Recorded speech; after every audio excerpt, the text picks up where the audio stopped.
tax inspections, I've had CQC inspections, you name it, I've had it. Who can learn enough in 7 days to be proficient enough to be let loose on somebody's face? Nobody. So in my head, I was going to be this famous, star. I was going to be a singer. I finally got to meet you. I'm like... Welcome back to Emily Abraham Presents the Love Luxury podcast. Today I have with me Maxine Mccarthy, who is the founder of Cosmetic Couture. Hi, Maxine. Hi. How are you? I'm good, thank you. How was your journey down? It was quite smooth, actually. Yeah. Because you've come from Lots Manchester. of work. You've been doing work on the way? Work along the way, non-stop. Good. That's the way my husband does it as well. I do the driving. I enjoy driving because it gives me a chance to get everything done. But you're not driving? Oh, no. You have a driver? I do, yes. So in our family, I'm the driver. Oh, are you? Yeah, because I get car sick. Right. So he's the passenger being chauffeured around, and I'm the professional driver. It's the other way around with my other half. But Is it? So just a little bit about Maxine. So I've watched you for many years. I've been following your journey as you've been going along. And you are actually a trailblazer. You are a leading star in aesthetics. You have set the path for literally everybody else. And I've always looked up to you, because the people that are watching this will know that I used to do aesthetics, and I have a massive passion for it. Mm-hmm. You don't know of me, you've never met me before today. No. But I've known of you for a really long time, which is why I was desperate to get you on the show, because I really wanted to hear about your story and your insights of how you feel that the industry's changed over the years. Yes. And where you see it going. But before we get into that, can we talk a little bit about your childhood, where you came from? And just tell us a bit about your childhood. So I came from Belfast. We moved to Manchester, and that's where my life started. Very family orientated, sisters, brothers, and just in general, when I was younger, I always aspired to be something, but I didn't quite know what I wanted to do.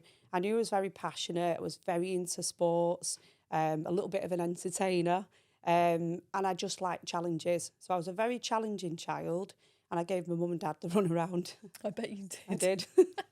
So you came from Belfast to Manchester, and it's in Manchester that your businesses are based, and where you started your businesses. But there's a side of you that some people in aesthetics may not know. Yes. So you had a life before aesthetics. I did. Tell us a little bit about that. So in the aesthetic industry, people see me as somebody quite challenging who usually fights against people. And that's because I stand up for what I believe in. So I can get to that later on. But my background started with musical. So I come from a family that's very musical, instruments, singing, and that's where my life started. So in my head, I was going to be this famous, star. I was going to be a singer, and it completely changed. It then transferred into sport, where I went on to become a professional boxer and an undefeated one as well. And then from that, I went into aesthetics. So it's very diverse. It's music, professional boxing, and then into aesthetics, and then onto property. So tell me how you got into boxing. Accident. Really? Yes. I think in life, things happen for a reason. I think you're in the right place at the right time. And I think, it just happened by accident. And I just thought, I actually like this, so I'm going to give it, 100%. And then I turned professional. So Tom Brugan, is that how you say his name? Yeah. So he was doing a film about boxing, training amateurs, wasn't he? He was. So when I was at university, I happened to think, well, I need to lose a bit of weight. I've put a little bit on, university life, drinking. And so I thought, I'll do a bit of boxing. I thought my dad was professional, so I thought I'll go and do it, just for fitness. And then I bumped into this man, and he was really odd. It looked like, I don't know if anyone's ever seen it, but the film Shameless. Yeah, I know. Yeah, really odd. And I was really drawn to him. He was such a nice person. And he said, have you ever thought of turning professional? And I thought, not really. Blonde hair, big nails. I thought, no. But I started going, and I started to like it. I started to lose weight. I felt better. I started sparring. I met Ricky Hatton, other professionals, and I actually loved the sport. Then I had my first professional fight. I packed it out completely. I used my business head. sold thousands of tickets, and I won. And then from that day, the feeling that I got and how empowered I felt after it, I transferred that into everything else in my life. So just sticking with boxing for a little bit longer, you said you were undefeated. Yes. How many fights did you have in total? I had 6 in total. It was very difficult then because female boxing wasn't as big. So I had plenty of fights, but when it got to it, they pulled out. I did go to fight for an Irish title. Again, pulled before you. So you do all the training, you get really geared up for it, and then it can be pulled beneath you. Whereas now it's completely different. So if we would have rewinded back, maybe I would have had better opportunities. But I did fight on Eurosport and Sky, and my biggest viewings were 2.5 million. So I was just going to touch on that. Yeah. How did it feel to know that you were being watched by so many people? Because that's a massive audience. I actually performed better. Did you? Yeah, I had. I'm a big believer of things like meditation and lucky stone. So I always have tiger's eye. So before every fight, I would always have one. Really? Yeah. And you felt like that was your lucky talisman? Well, maybe it was probably placebo, but in my head, I thought it's working. It did I keep the job. winning. Yeah, it did the job. Yeah, So that in itself was a massive achievement. it was. Yeah. To be on Sky Sports. Yeah, and it gained me respect because it takes balls to get in the ring. Basically, it does. To do that in front of that many people. And basically, I came from no amateur background. I went straight into the pro ranks. So it was a gamble, but the gamble paid off. Were you never worried? Because I've always been really interested in boxing. Yeah. It's the only sport I will watch. Yes, Actually. I love it. I love boxing. And I always thought, I should do boxing. But I was always like, nah, your face will get messed up. So I always had that sort of thing in my head. Yeah. Did you ever worry about your aesthetic when you were training and going into these fights and thinking, actually, my whole face could be smashed up? I did, but I thought my nose was too small. It used to get missed quite a lot. But everybody said, did your nose get damaged? A little bit, there's a bit of cartilage damage. But I didn't really think because I was enjoying it that much and how it made me feel. I wasn't bothered. So there's one thing about sports people. Yes. That when they're in the eye, there's that adrenaline rush of doing what they're doing. So there's footballers have it, boxers have it, any kind of sportsman has it. When they're going into the match, when you're going into the fight, you feel that massive surge of adrenaline going into your body. Yes.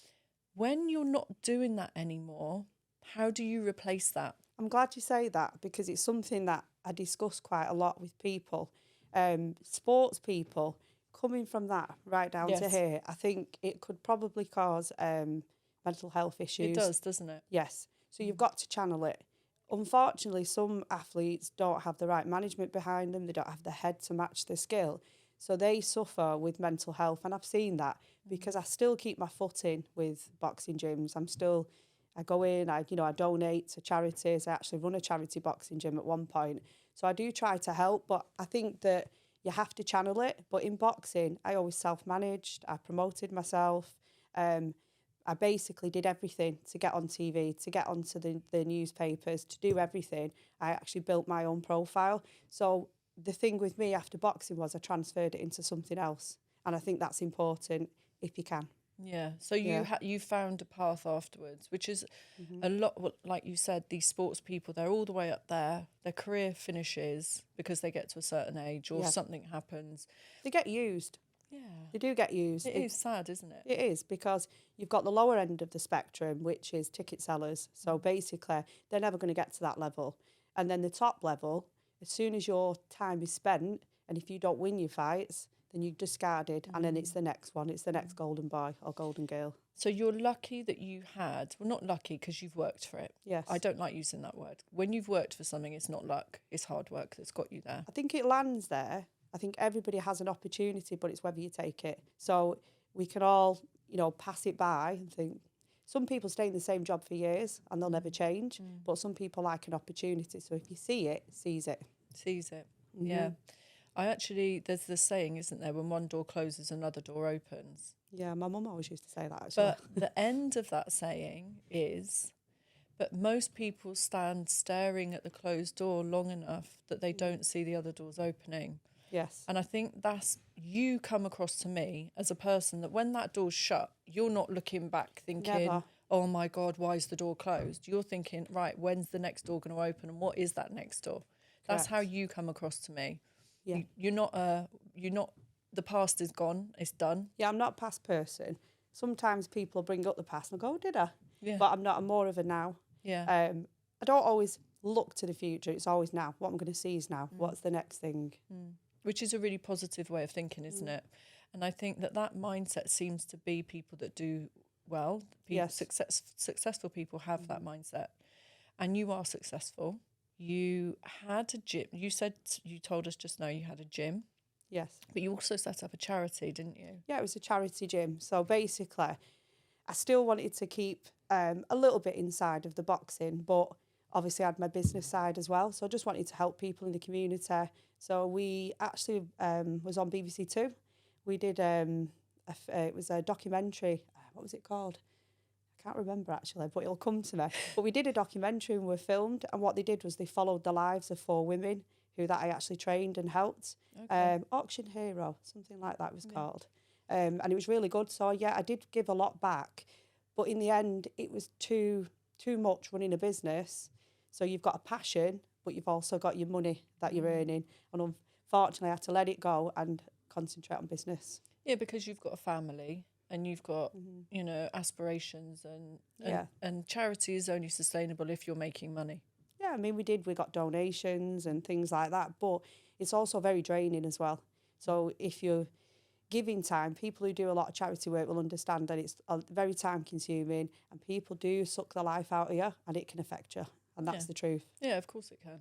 How did Cosmetic Couture come about? How did you train in for cosmetic and getting into the cosmetic industry come about? Tell us about that journey. By accident. Again. But I seized the moment. It was an advertisement in a paper. And basically what it said was that, are you a non-medic? Do you want to train in aesthetics with a beauty qualification? Well, I didn't have one, but I was in my second year of university and I just finished. I got my grades. And I basically rang them and said, can I train? And they said, yes. So let me just stop you there. What were you doing at uni? Sports science. Okay. I said, these are the qualifications, sent them across, spoke to someone from the insurance and they said, yes, you can train. So I thought, amazing. I love Botox. I love aesthetics. And, you know, I was a bit self-obsessed. I loved training and how I looked. And I think that age and that time made me self-obsessed. So I thought, this is amazing. I need to do this. So I did the training. And straight away, I'm quite streetwise. I knew something wasn't right. And the nurse that she taught me at the time, she was very good as well and quite professional. But I knew after the course that this industry is not regulated and I shouldn't really be doing this. And so me and the nurse, we fell out probably about 6 weeks later because I wasn't like the other girls. I was challenging her saying, what's this, what's that? And she just wanted rid of me. So then after that just led me on a 13-year journey that, you know, what I'm doing, I've been brought into this industry, but now people are trying to stop me. And I thought, you're not going to stop me. So that it went from there. So you talked about this course that you found in the newspaper. How long was the course? What was the duration of it? It was 2 days, Botox and dermal fillers. I brought my own models. And yeah, the theory side, I flew through the theory. I did the practical, but nothing was taught about complications, about highlights, about if things go wrong. All these things that I had to self-taught, discover them, try and get cover for them with insurances, that come way down the line. Because what I was doing was experiencing adverse effects, but with no intervention, no help. And when I was asking her, she was fobbing me off. And the relationship ended there. And then I just... So that's, to me, having been in aesthetics is a very common story. 2-day courses, not having any support afterwards, having to then self-teach, having to then a lot of people that have come to me, I've actually sent to your academy, because so many people do these 2-day courses. They absolutely are completely unprepared. It's not 2 days is not enough for anyone to learn full facial anatomy, and to have the know-how to not cause occlusions and Yes. all of these terrible things that can happen, paralysis and everything else, and allergic reactions. And, you know, there's so many aspects of this industry that are not covered on these 2-day courses. But not only that, it's having the skill to recognise that something's gone wrong. And I've heard this story so many times. So many people have come to me and said, I did a 2-day course. I'm not going to lie. I did exactly the same as you. I did a 2-day course. And the woman who trained us was then had all of her qualifications taken away from her.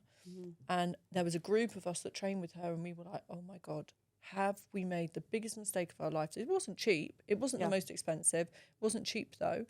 And do we even still have a qualification? So these qualification though, it's not. It's a piece of paper. Yeah, it's just a certificate, isn't it? Yeah. At the end of the day.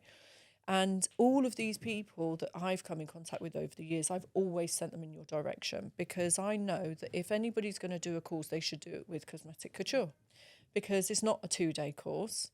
It's home study. It's doing the tests. It's proving that they can do things, you know, perform these treatments to a high enough standard that when they leave your training academy, that they feel confident enough, but also having the knowledge that they've got your team to back them up afterwards. Yeah. And that's the problem that I see with the industry. And I think you would agree, is that, like, you were a trailblazer, you were determined to make things change. And you've done that because you've given people what you didn't have. Yeah, I did. And I always fall under scrutiny as well about you teach non-medics, and I hear the same thing over and over again. But 13 years on, I've been in business for 13 years, and throughout that time, I have brought things in, created a pathway. I've got a charity for non-medics where we are a registered charity. We offer help and advice, and there's so many things that I've done, and I don't feel that I get credit for it. The industry now has completely changed, and if I'm asked, do I believe in non-medics doing treatments? I'm sat on the fence now. And the reason for that is because of the fast-track pathways. We used to have beauty therapists, Sedesco trained to the higher level. They were very easy to train. But now, even the insurances have opened up their own pathway.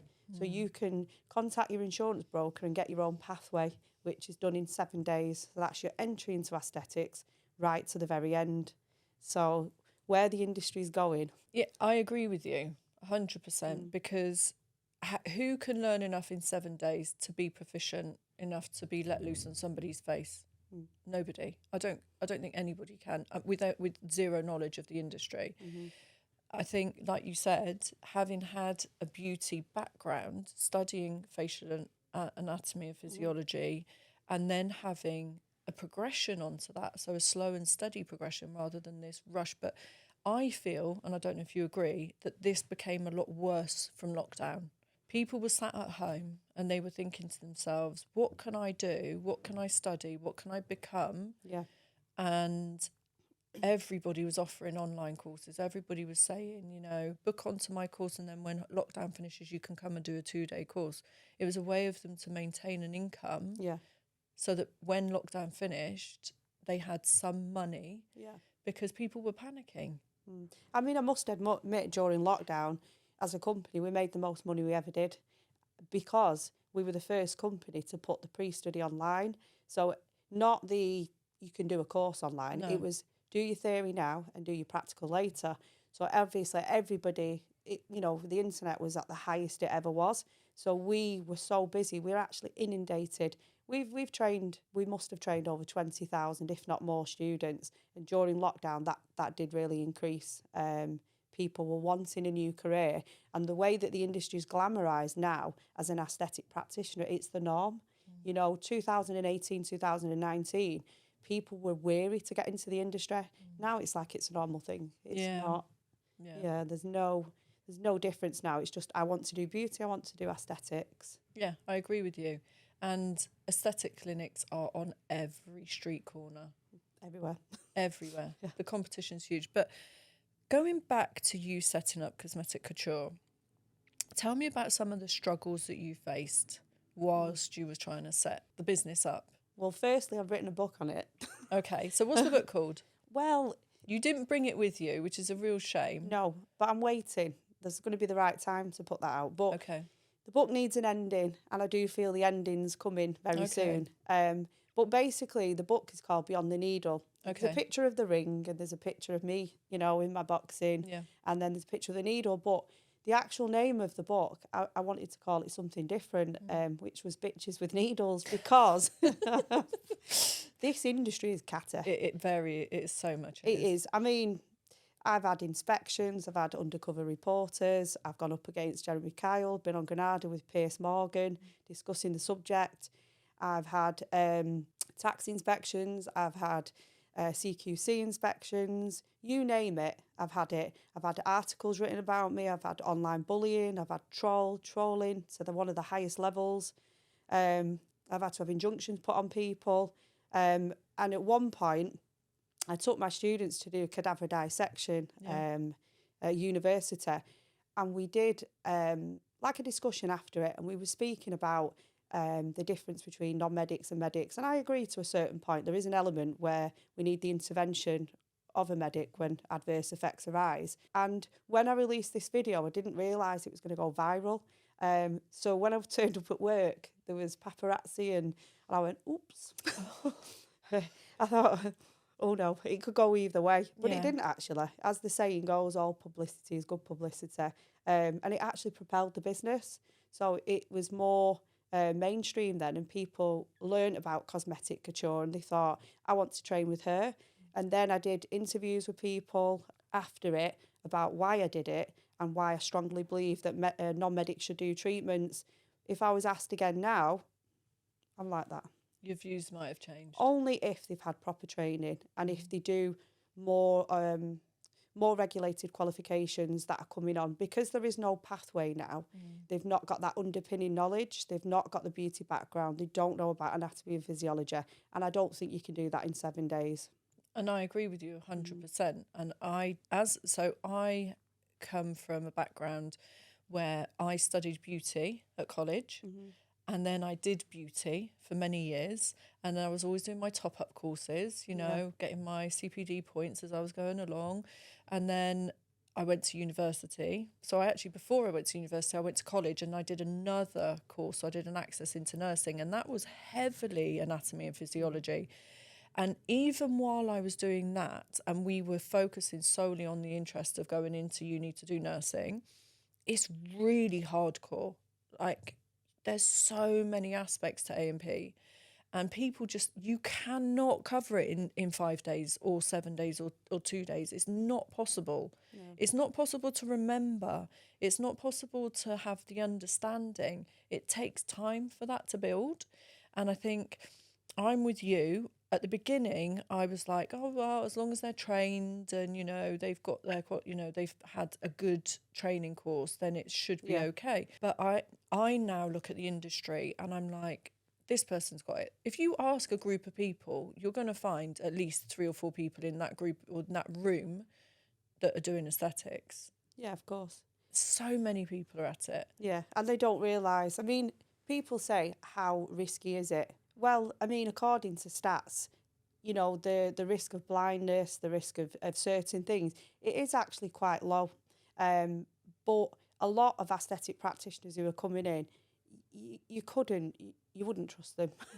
You couldn't, not after the short training that they've had. But it's not just the short training that's the issue, though, is it? It's the insurance, like we spoke about. It's the backup, which is really important. It's knowing how to handle a complication. But not only that, it's where do you get your products from? Yeah.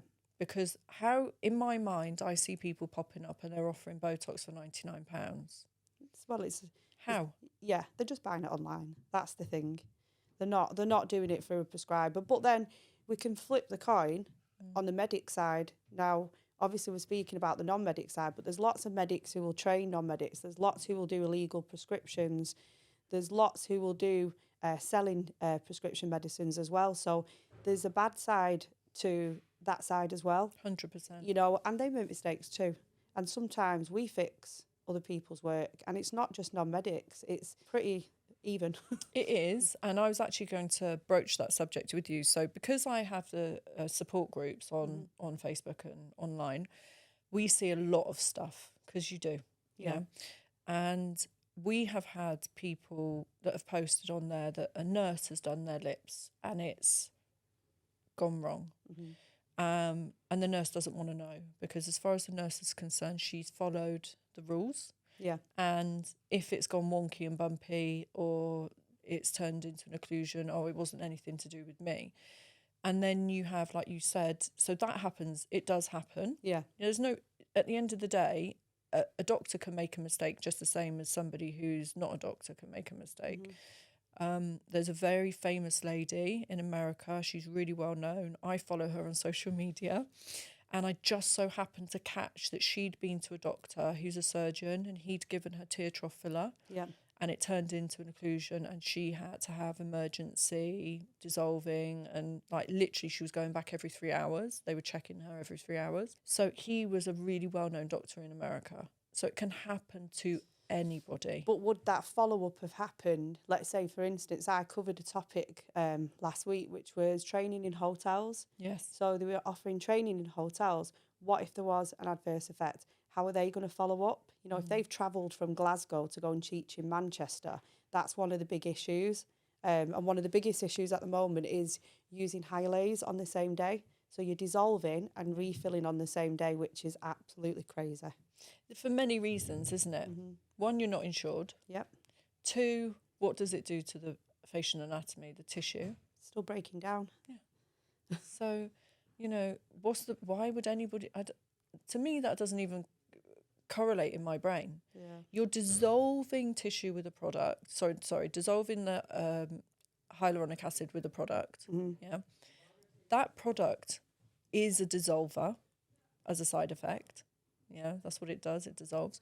And then you're re-putting the product back in on top of the dissolver.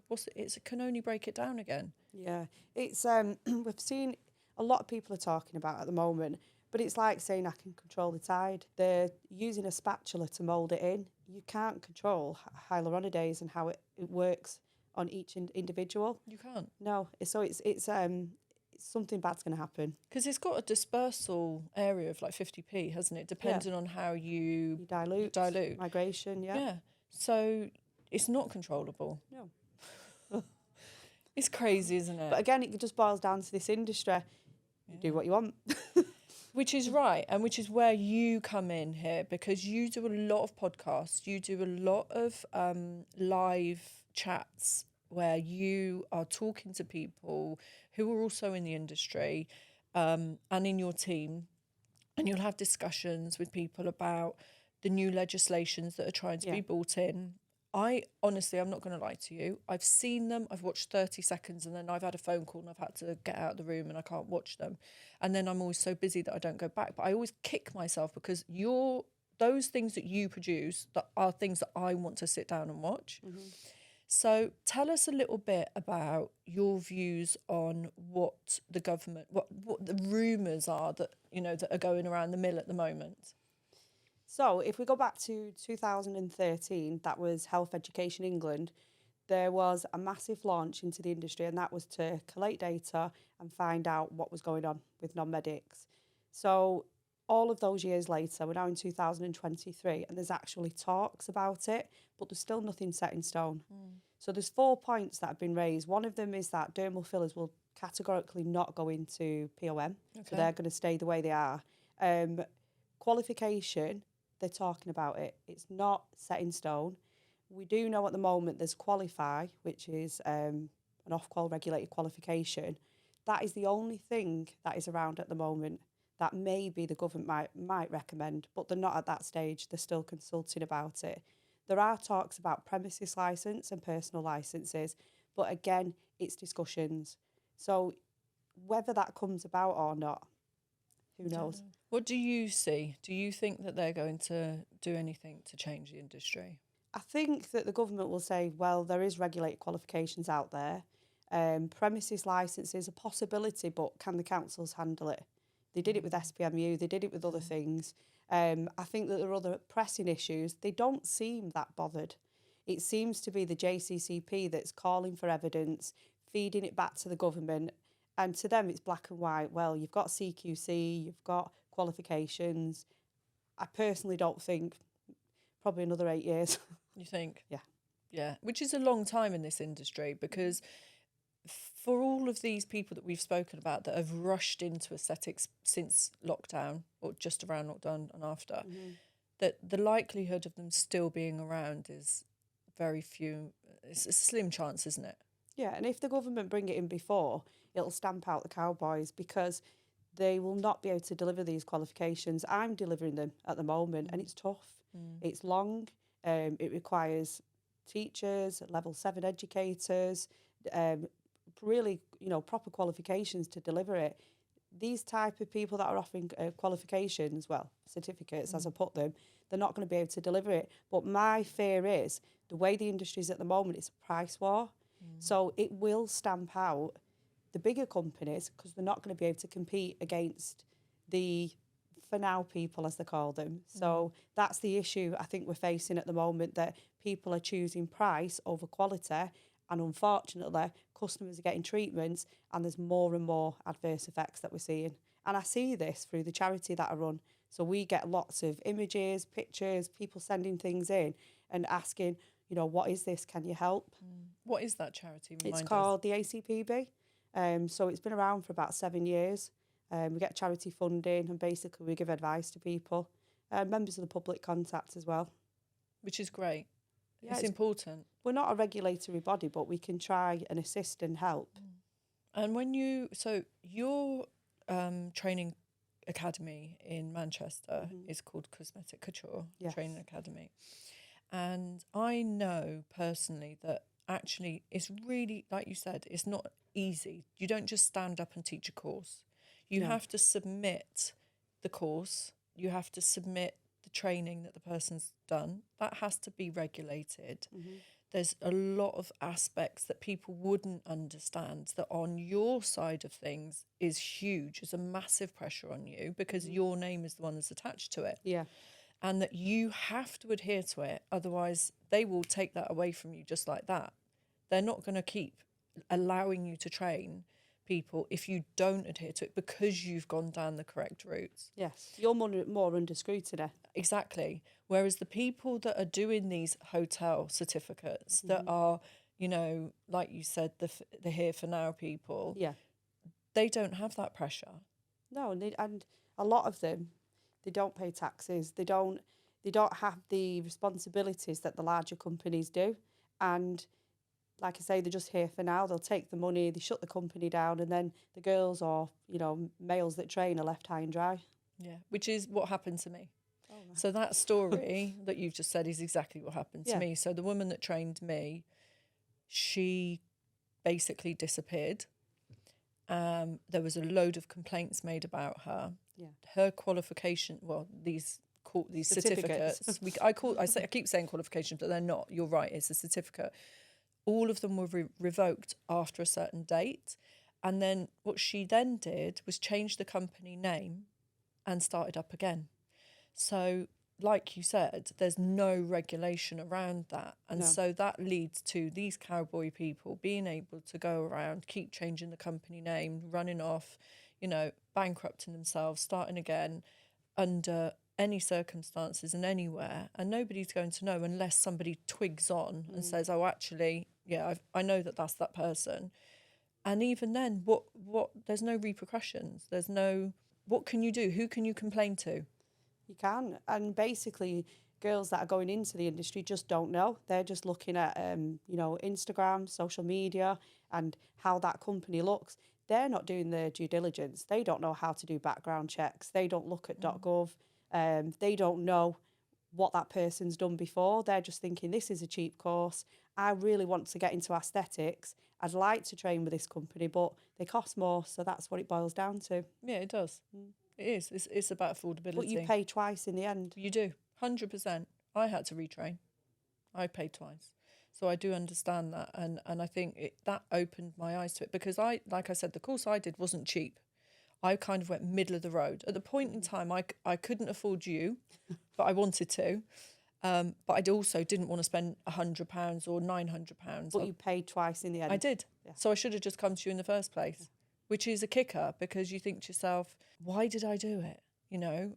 But you don't know. You don't know. That's the thing. And like you said, I would not have had any knowledge at that point. I do now.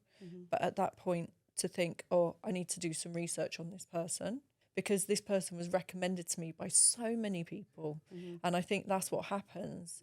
Your friends that are in beauty will call you up and say, oh, I've just done my Botox and fillers course and it was really good, and I'm out on the road and I'm doing it. And then they haven't got a clue either. Because they've got nothing to compare it to. Exactly. Yeah, you have nothing to compare it to, because there is no legislation, there's nothing around it. So, you know, you can do it, okay. And some people are so desperate to train in it. They see it's glamorous, the lifestyle. You know, a lot of girls that train in it, they have created a lot of successful businesses, and it's the material things, the luxury that comes with it. And that's how it's being pitched at the moment, that you become an aesthetic practitioner, you're driving a Lamborghini, you've got the holidays, you know, and that's what it is. It's all about the lifestyle now. It's not about the safety or the ethics. That's what I believe. Yeah, and which is why you are now on the fence for everything, I can imagine, because you see the change. Because back when you started, was it 2013? Yeah, and I was really passionate, and I would argue, you know, and I would stand up for the cause, what I believed in, because I was brought into the industry. So I thought that, you know, who better to defend it? And I don't mean from a physical way, but it was more like, you know, I believe in this and I think that I should do it. Now I've created a business, and the only thing that I can do is improve standards. I can, you know, offer longer accredited training and give the best training that I can give. But do I agree with it? 50-50 because of what's come into the industry. I think it's wrong. Where you're going on Tuesday? Okay. Tell me where you're going on Tuesday. So next week I'm heading back off to Cyprus, which is where I live. I try and balance in between Cyprus and here, but basically what I'm doing over there is I'm opening up a large aesthetic clinic on the new Marina, which is Iron Upper, not the old side. This is the new side, which is supposed to be like the new Marbella, and it's absolutely beautiful. I call it paradise.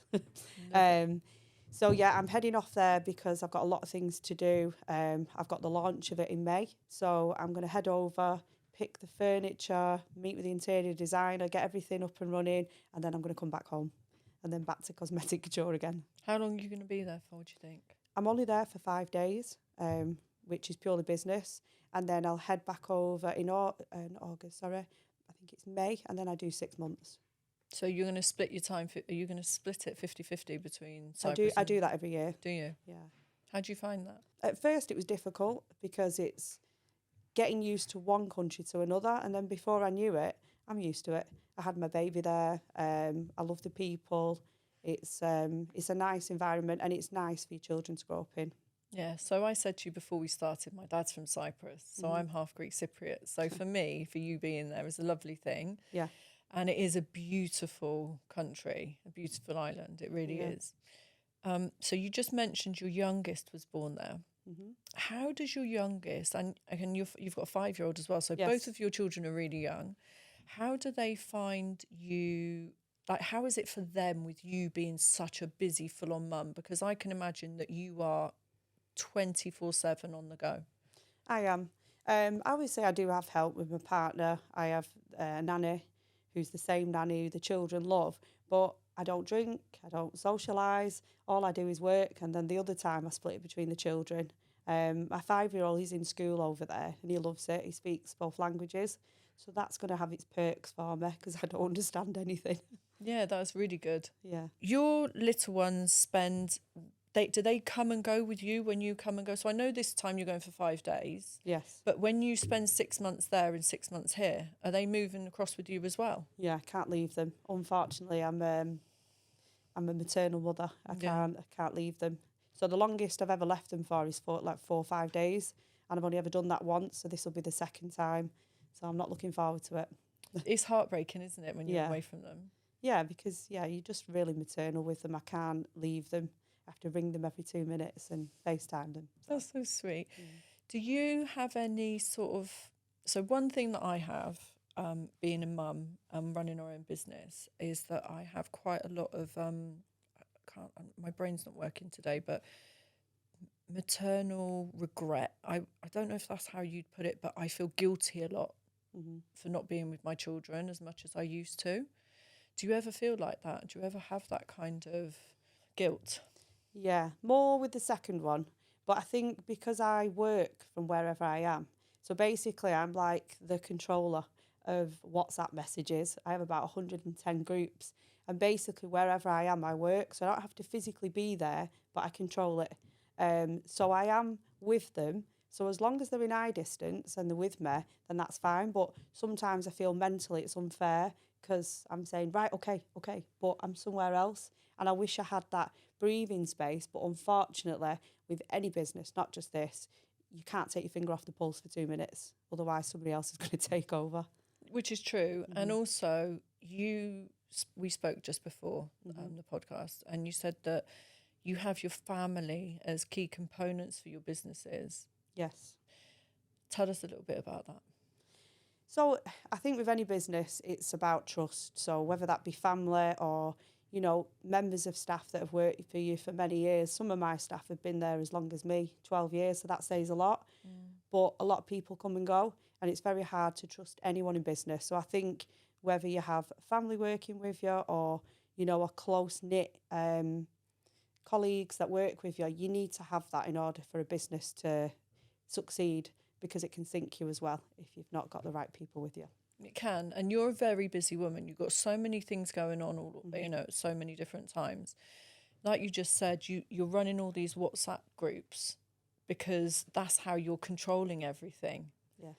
And without that, things wouldn't run the same. No. I mean, it's a joke at work that I'm the voice at the end of the phone, you know, from Cyprus, 100 groups. And what I do is, because I speak to people that much, put them on fast forward, because otherwise I'd spend the whole day listening to them. So it's a way of making the day go quicker. Yeah. But it's not easy. Do you ever feel like you're going to go through burnout? Do you ever feel like the pressure is just a little bit too much? Yeah, very. But I used to do that in sport. So sometimes I'll switch the phone off a day or two, do something that I like to do, spend time with the family, recoup, and then I'm back to me again, 100 miles an hour. And I think that probably happens every 6 to 8 weeks. So I go at it 100 miles an hour, I have a little rest, and then I start again. Tell me how you feel that you as a woman have been has been treated differently to maybe a male in all of the aspects, so in the boxing, in the beauty. How do you feel that you may have been treated differently to if it was a man, if you were a guy doing the same thing? Especially in boxing, at first, you get treated a little bit different, but you have to prove your worth. So with sport, I would never back down from anything. So whatever the men were doing in the sport, I wouldn't give in. So that gained me respect. And then obviously training with them and not backing down, that gained me respect. But in the aesthetic industry, it's took time to gain a sort of respect. So sometimes medics will be against me, but in a slight way, they respect me. But that's not for everybody. So I think it's just about showing that you are passionate about what you do, that you've got good quality, good values, and then people do respect you, but it does take time. Yeah, I mean, I can see that it's not an easy thing for a woman to be a leader in anything as a woman, and I can see that you really want to be the best at what you do. I've always had that feel from you. You always want to be the best, but you always want to be defending what you believe is right. I've always got that vibe from you, and I think that for a woman it's a lot harder for a man. And like you said, people either love you or they hate you, and there's kind of no in between, because you'll have the group of people that really support you and will follow you no matter what, and you'll be guiding them through their life, whatever their aspect of their life is at that point.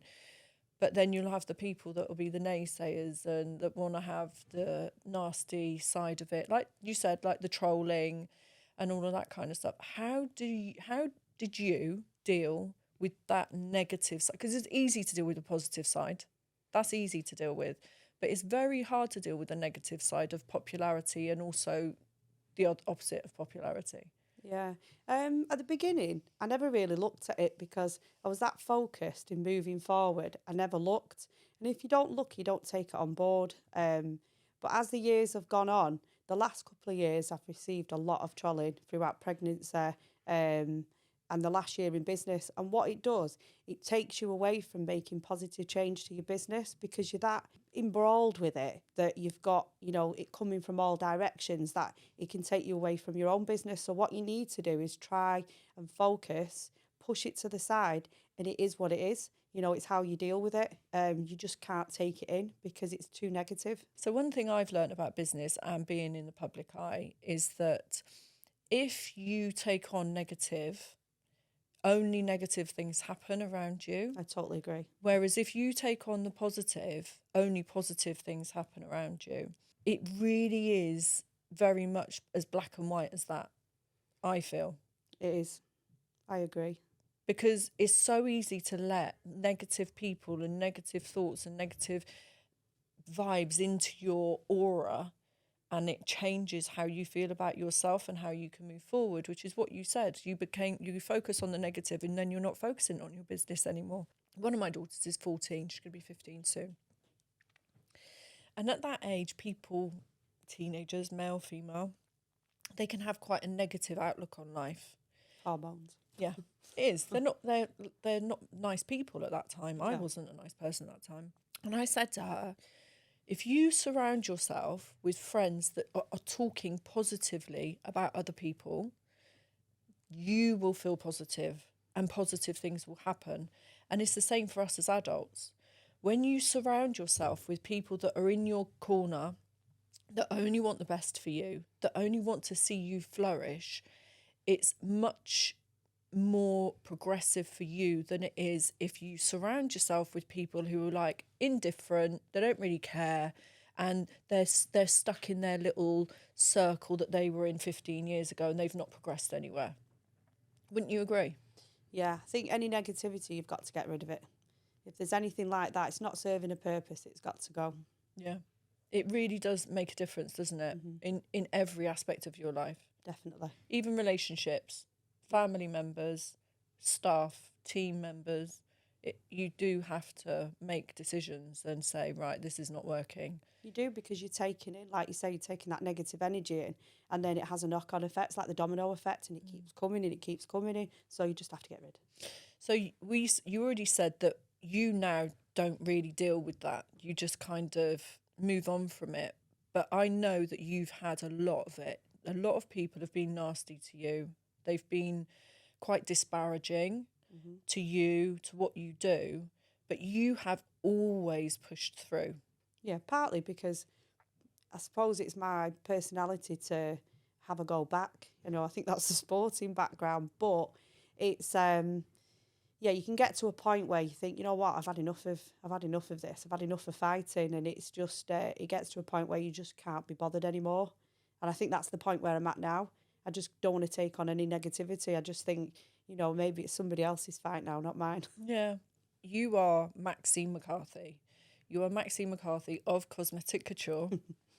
Anybody in beauty knows who you are. Anybody who's anybody in beauty knows who you are. And anybody who's searching to be somebody in beauty knows who you are. So I think, regardless of what anybody may say about you, one thing that they can't say is that you haven't worked hard to be where you are today. And that you are an inspiration for many people. And you are very much a trailblazer. You set up the first course, you know, in regards to paperwork and setting the pathway up, weren't you? You set that pathway up yourself. So you literally laid the way for all of the rest of us to follow. And to me, that's a massive thing. And I mean, I'm sure you're very proud of yourself. Yeah, I don't look at it like that sometimes, but you should. Yeah, but when I look back and I think of the years of what I achieved each year. I started off with an idea and then created a multi-million-pound business, and you know, I am proud of what I've done. But like you said, and you know, it's never been easy. It's not come easy. And I don't think I do get recognition within the industry because I think you've got to be a certain way. If I was medically trained, probably I might have got a little bit more, but... See, I don't think necessarily so, because if you'd have been medically trained, I don't think you may have gone down the route you went down, and everything would have been different for your path. Because I know people who are medically trained who do training courses and they have academies, and nobody knows them. The only people that know them are the doctors and nurses that go to them. Yes. And that's a very small group of people. And whereas you are known by so many people. But I'm always referred to, like when the newspapers would refer as a beautician or a boxer, not a professional boxer, not somebody who's got a university background, not someone who's educated. But that's because you're female. Yeah, they don't refer to me as anything. It's just, but if I had that qualification, then maybe they would have thought a bit different. But, you know, I'm here today. Yeah, and you've done amazingly well. You're opening up in Cyprus, which is a huge thing for anybody to be having two businesses in two different countries. And you're really a positive person for me to have on here, because I think it's really important that people do understand that there are dangers in aesthetics, that it shouldn't just be as easy as it is, and that, you know, hopefully there will be some kind of recognised qualification. I personally think they should have a university degree in aesthetics, personally. Yeah, a lot of people are running to university to do nursing, but then that's not fair as well on the NHS. You know, that people are doing that just to get that qualification. But we do have Qualify, which is off-qual regulated qualifications, level 5 and 7. So that's as high as it gets at the moment. Yeah. So that's really good. And do you do those trainings at Cosmetic Couture? We do. That's good. Yeah. So they're not easy to deliver. And I can imagine they're not easy to do either. Yes. Because you have to put your heart and soul into learning something on a level 5 or 7. You do. And also a lot of the girls who are going on to the courses, they don't have the academical background, so they're really struggling, you know, to work their way up the levels. They've never done work like that before, and that's the struggles that we've got as tutors, that we're having to support them throughout. It's not easy. It's not easy to deliver, and it's not easy for them to do it either. So what do you do to wind down? Train. Do you? I do. Still do boxing every morning. Still go to my old coach. I do 12 rounds. Hit the pads, and every time I hit it, it's usually somebody in the industry. But picturing a face on the pad. Yeah, and I love eating. I do like travelling. I was in Egypt not so long ago, up the pyramids, and you know, I like my little breaks, and I always bring the kids with us. But I just like spending time with like my partner, family, and that's me. I'm quiet these days. I think though, because you spend so much time with business and you've got family, you want to spend time with them when you're not working. So that's an important part of winding down. It is, yeah. And my circle's very small. It's family, my partner and children, and that's about it. And I think that's the way it needs to be, personally, from my experience. Because when you let too many people in, you get people taking advantage, or they're disingenuous. Yeah, familiarity breeds contempt, as I always say. Yeah. Listen, Maxine, it was absolutely lovely talking to you. I've really enjoyed it. I'm so glad I finally got to meet you. I'm like like a little fan over here. But I do appreciate you coming, because you came all the way from Manchester. So thank you so much. And maybe one day in the future we can catch up again. I think we will. Yeah? Yeah. That would be lovely. Thank you so much for joining us on Emily Abraham Presents the Love Luxury podcast, and my amazing guest, that is Maxine Mccarthy of Cosmetic Couture. And thank you again so much for coming down. We really appreciate it. Thanks, Maxine. Thank you.